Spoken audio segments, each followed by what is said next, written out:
पतित पावन सीताराम। रघुपति राघव राजा राम, पतित पावन सीताराम। सीताराम सीताराम, भज प्यारे मन सीताराम। सीताराम सीताराम, भज प्यारे मन सीताराम। अब एकाग्रता से सुनिएगा और अपने आप पर खुद ही लज्जित हो लीजिएगा। जो अपने आप को दानी समझता हो वो सोचिएगा मैं क्या दान करूंगा, क्या है तुम्हारे पास देने के लिए। तन भगवान का दिया हुआ, संसार भगवान का दिया हुआ, ये शरीर भगवान का, ये माया का संसार भगवान का, आप क्या दान दोगे। और भगवान आपसे केवल आपका मन बुद्धि, और वो भी गंदा, देखो मल मूत्र में सना हुआ मन और बुद्धि, गंदा मन, वो मांगते हैं। वो भी हाँ है, ऐसे कैसे दे दें, ऐसे कैसे दे दें, वो तो हमने गंदों को दिया हुआ है। देखो कमाल की चीज, आखिर तुम्हारा मन कहाँ है, गंदे परिवार के लोगों में, संसार के लोगों में। अब गंदा गंदों में ही तो जाएगा, वहां से निकलना नहीं चाहता। सब भगवत प्राप्ति करना चाहते हैं, लेकिन कोई अपने मन को शुद्ध पर्सनैलिटी से जोड़ना नहीं चाहता। ऐसा मत समझिएगा कि मेरे बोलने के बाद आप कोई शपथ लेने वाले हो, आप वही करने वाले हो जो अब तक करते आ रहे हो। शायद किसी को आग लग जाए, शायद कोई कसम खा ले, कोई संकल्प ले ले जीवन में, और मन को गंदगी से निकाल ले। और मैंने तो कहा ना, गंदा मन ही गुरु को दान नहीं कर पाते, भगवान को क्या खाक दान करेंगे।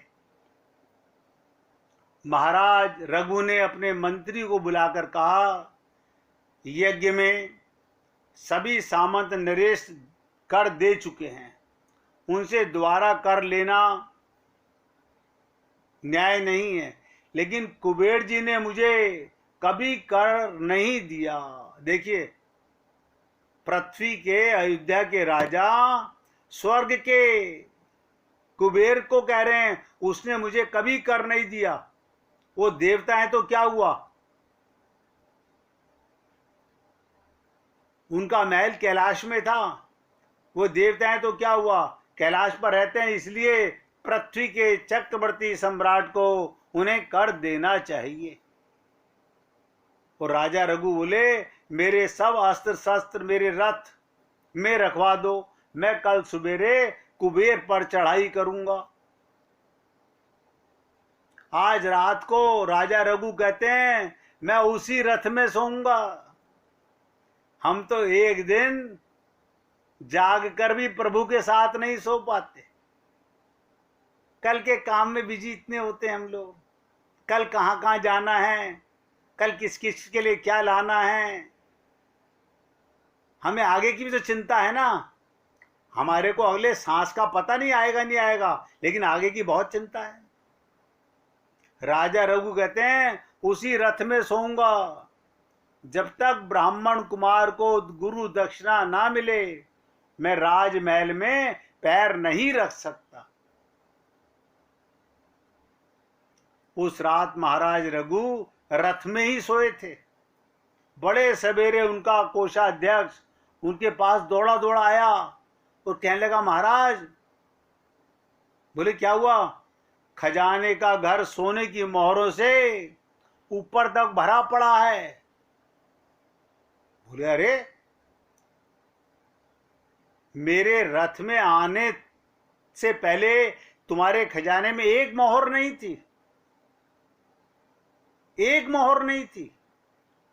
तुमने कहा खजाना बिल्कुल खाली है, और रात रात में उसमें मोहरों की वर्षा हुई।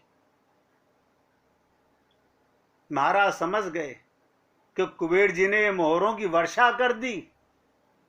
महाराज ने सब मोहरों का ढेर लगा दिया। तो राजा रघु क्या बोले, 14,000 करोड़ मोहरें इस शिष्य को दे दीजिए, ब्राह्मण को दे दीजिए।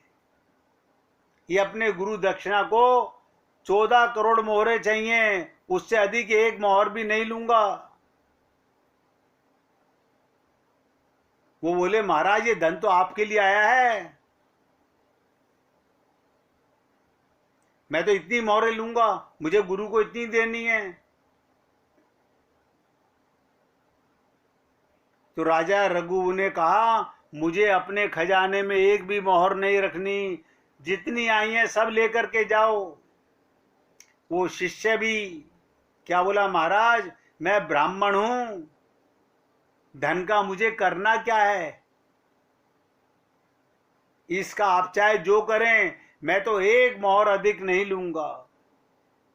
वो 14 करोड़ मोहरें लेकर के चले गए और शेष सारी मोहरें राजा रघु ने अपने राज्य में बांट दी। आप सोचिए आज आप और हम लोग उन्हीं रघु की रीत की चर्चा करते हैं, और हम क्या कहते हैं, हमने दान किया, और डायरी में नोट करते हैं हमने इतने कंबल बांट दिए, इतने अनाज दान कर दिया, इतने पालक की गड्डियां दान कर दी, इतने हमने ये चीज दान कर दी, कटोरी भी कर दी, गिलास भी कर दिया, लोटे भी कर दिए, थाली भी कर दी। सोच के देखो, एक मन है वो तुमसे दान नहीं किया जा रहा। जिस डायरी में ये कूड़ा करकट नोट किया हुआ है क्या क्या दान कर दिया, उसी डायरी में एक चीज लिखिएगा कि मैं पापी था, मैं क्या दान करूंगा, जब मैं अपना गंदा मन ही दान नहीं कर सका आज तक। कल्याण करना चाहता हूं, भगवत प्राप्ति करना चाहता हूं, कारण क्या है, गंदा भी मन गंदे लोगों में ही फंसा रखा है, कोई निकालना भी नहीं चाहता वहां से, उन्हीं में यही मेरे हैं। अरे कितनी बार कहा, ये सब माया के बंधन हैं, अंधकार हैं, अज्ञान हैं, और तुम पुण्य आत्माओं कल्याण के लिए आए हो, सभी आए हैं, ऐसा मत समझिएगा। हमारे माता, हमारे पिता, हमारे बहन भाई, हमारे पति पत्नी, परिवार के सभी लोग अपने कल्याण के लिए आए हैं, लेकिन सब अंधकूप में गिर रहे हैं, कोई बाहर निकलना ही नहीं चाहता। आखिर कल्याण कैसे होगा?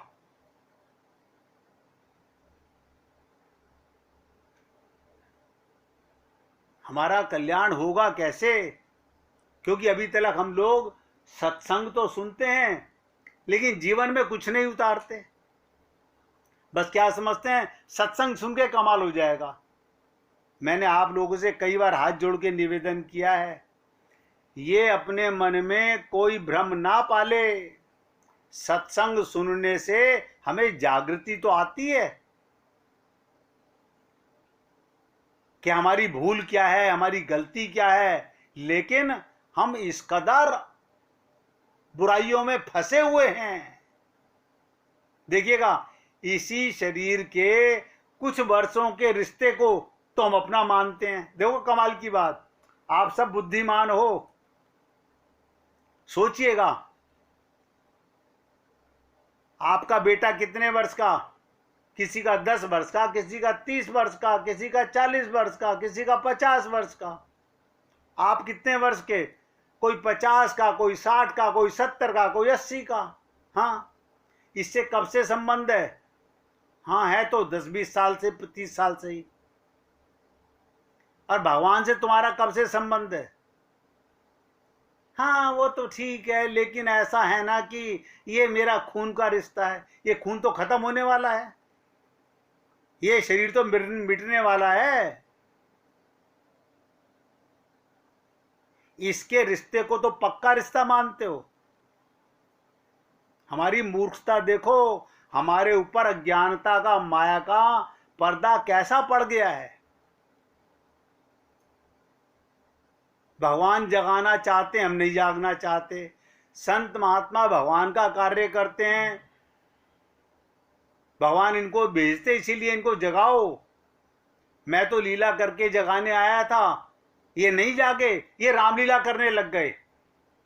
देखो कमाल की चीज, बड़े ताज्जुब की बात है। भगवान राम आए लीला करने के लिए, हमने रामलीला करनी शुरू कर दी। हमने अपने बच्चों को रामलीला दिखानी शुरू कर दी। कोई बताता है कि रावण कौन है? सबके अंदर बैठा हुआ अहंकार है, सबके अंदर है।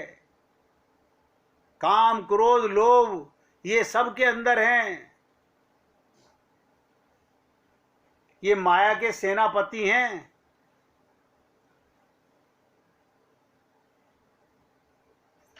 अब आप इन शब्दों को पुस्तकों में ढूंढोगे तो नहीं मिलेंगे, लेकिन घूम फिर के वही अंधा बाटे रेवड़ी, फिर अपने को दे।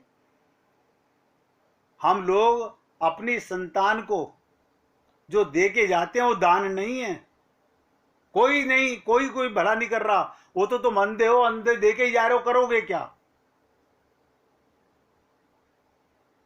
हम यही समझ ही नहीं पाए आज तक। तेरा था क्या, तेरा है क्या, जो अपना मन ही आकर के शरीर में शरणागत नहीं कर पाया और कल्याण करना चाहता है कि भगवत प्राप्ति हो जाए।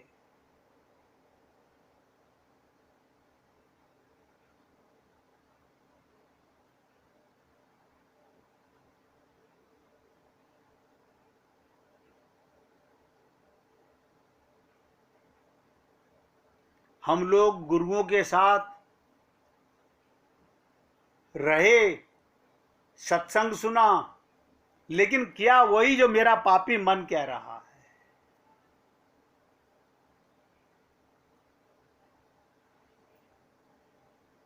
सुन लीजिए, एक बार गुरुदेव शिष्य मंडली के साथ हरे भरे प्रदेश का परिभ्रमण कर रहे थे।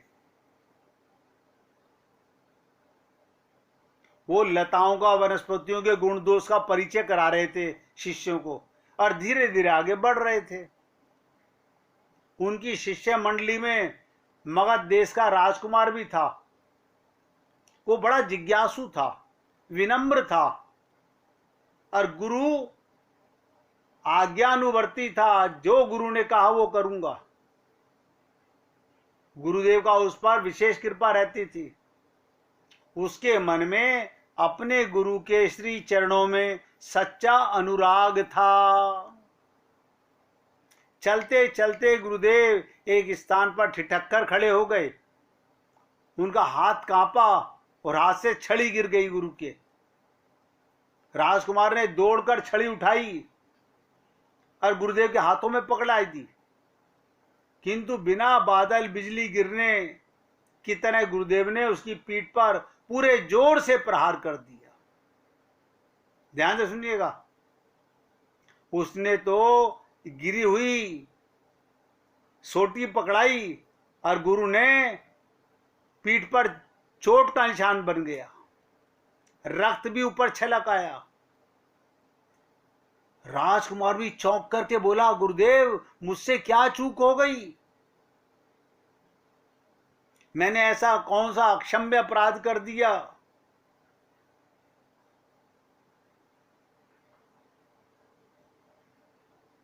गुरुदेव ने उत्तर नहीं दिया, प्रीतिपूर्ण स्वर में बात भी नहीं की, केवल इतना बोले, समय आने पर इसका उत्तर तुम्हें स्वयं मिल जाएगा।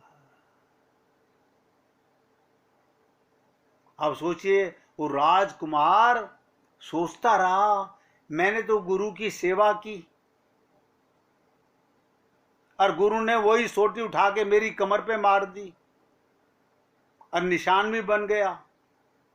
समय का चक्र, गुरुकुल से लौटकर शिष्य मगध का राजा बन गया। राजकुमार था ना, राजा बन गया।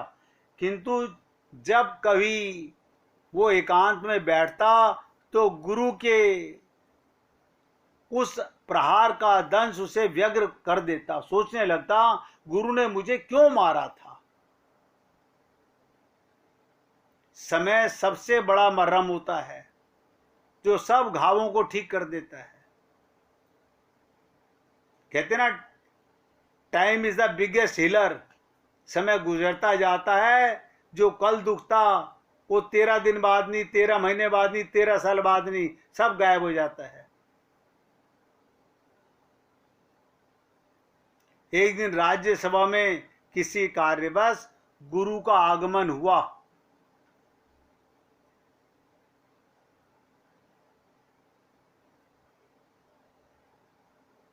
लेकिन राजा अभी भी उस दिन की घटना को पूरी तरह भूल नहीं पाया था। उसने अपने गुरुदेव से, सभी ने प्रश्न कर दिया, गुरुदेव, वन स्थली में परिभ्रमण करते हुए उस दिन आपको क्या हो गया था? अकारण ही आपको मेरे ऊपर इतना क्रोध क्यों आ गया? आज गुरुदेव जोर से हंस पड़े राजमहल में। अब बोले, बेटा, उस दिन मैंने तुम्हें पीटा कहां था? उस दिन मैंने तुम्हें पीटा कहां था? मैंने तो तुम्हें एक पाठ और पढ़ाया था जो औरों के मतलब का नहीं था। और तो राजा नहीं थे, तुम राजा थे। ये ठीक है, मेरा उस दिन का लेसन देने का तरीका बिल्कुल अलग था। मैंने तुम्हारे और तुम्हारी प्रजा के भावी कल्याण के लिए ऐसा किया था।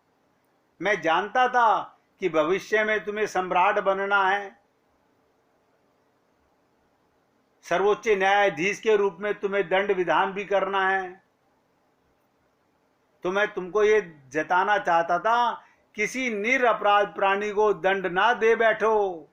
इस उद्देश्य से मैंने निरपराध व्यक्ति को अकारण दंड दिए जाने से कितना कष्ट होता है, ताकि तुमको सदा ये याद रहे तुम्हारा कोई दोष नहीं था, लेकिन क्योंकि तुम्हें राजा बनना था इसलिए तुमको एक एक्स्ट्रा पाठ पढ़ाना पड़ा मुझे।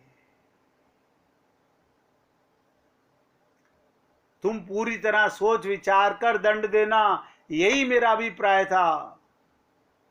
राजा गद्दी से उतर के आया और गुरु के चरणों में गिर के रोने लगा। गुरु के पग धूली को अपने माथे पर लगाई। बोले, गुरुदेव, आज तलक नहीं भूला हूं। संत महात्माओं के मुख से निकले हुए कड़वे शब्द हमें कष्ट देने के लिए नहीं होते,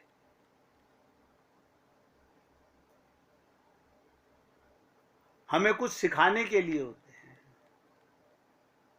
ये वो दवा है, ध्यान से सुनो। हम लोग डॉक्टरों के, वैद्यों के पास, नीम हकीम के पास जाते हैं शरीर के रोग को मारने के लिए।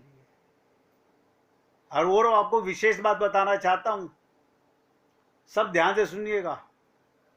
मरने वाले शरीर के लिए आप किसी से पूछने की जरूरत नहीं है, अपने आप से पूछ लीजिएगा। मेरी उम्र 50 साल हो गई, 60 साल हो गई, 70 साल हो गई, 80 साल हो गई, हाँ हो गई। मैंने कितना समय शरीर के संवारने में, इलाज करने में, खाने में, पीने में खर्च किया है, जबकि ये सच्चाई सबको मालूम है कि ये मरने वाला है। एक एक शब्द ध्यान दीजिएगा।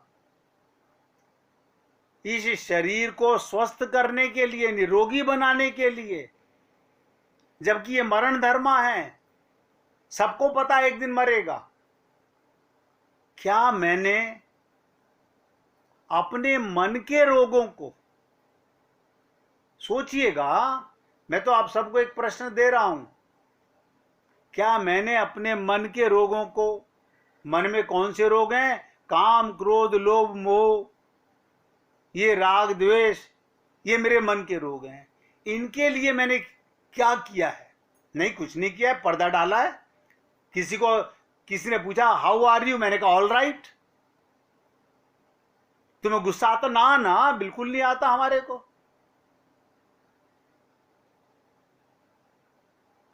तुम्हें कोई अहंकार है? बिल्कुल अहंकार नहीं है। तुम्हारे को लोभ है? अरे कैसा लोभ की बात कर रहे हो? हमारा कोई लोभ नहीं है, हमारी कोई ममता मोह आसक्ति नहीं है। अब आप सोचिएगा, ये इतने रोग मन के रोग हैं, ये शरीर के रोग नहीं हैं।